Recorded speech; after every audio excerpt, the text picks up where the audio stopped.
2 milyong piso. Ito ang halagang nakapato ngayon sa ulo ni Ryan Yu alias Bactin.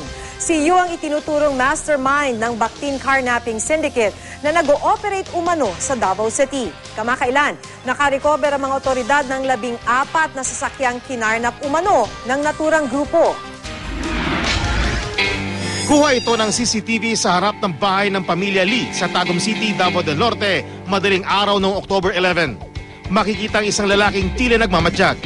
Ilang sandali pa, lumuhod ang lalaking ito sa harap ng sasakyan at tila may dinukot. Pinutol na pala niya ang alarm system ng sasakyan. At ilang sandali pa, natangay na niya ang kotse. They are among the transporters, tawag namin. Transporters with alarm neutralizer, alarm immobilizer.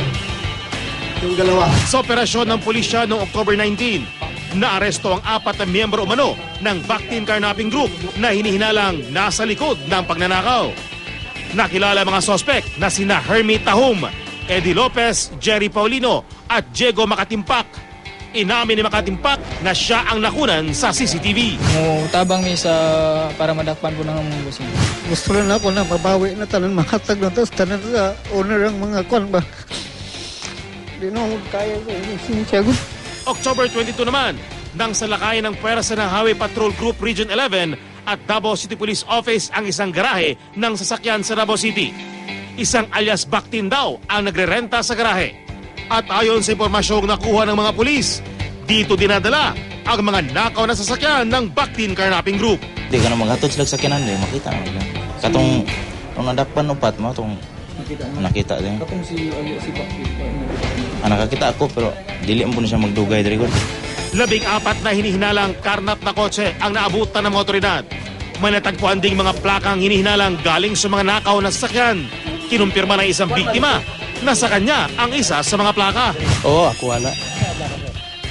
Pick up, dark gray 4x4, January 15. Karon lang. Pero humanap sa media ang abogado ni Ryan Yu alias Bactin upang pigilan ang otoridad na kumpiskahin ang mga sasakyan. Inya protektahan po na ko ng mga sakyanan ni because kaning mga sakyanan ni nani mga papeles. Sa kabila nito, kinuha pa rin ng pulisya ang mga sasakyan para malaman kung sino ang tunay na may-ari ng mga ito. Si Mama Croaching sa identities ng mga sasakyan na ito. Bakit nandito sila? Isang araw matapos madiskubre ang garahe, binalikan ito ng mga otoridad.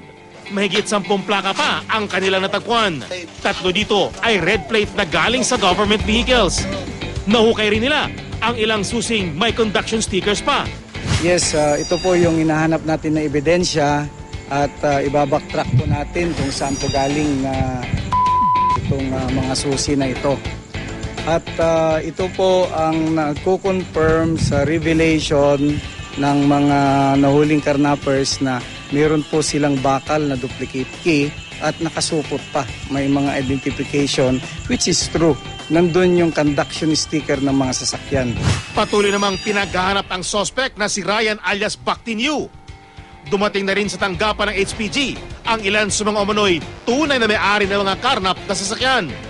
Nakalok naman ng pabuyang 2 hanggang 5 milyong piso si Davao City Vice Mayor Rodrigo Duterte para sa makakatulong para mahuli si alias Bactin. Magmumula sa pondo ng lokal na pamahalaan ang perang gagamitin bilang pabuya.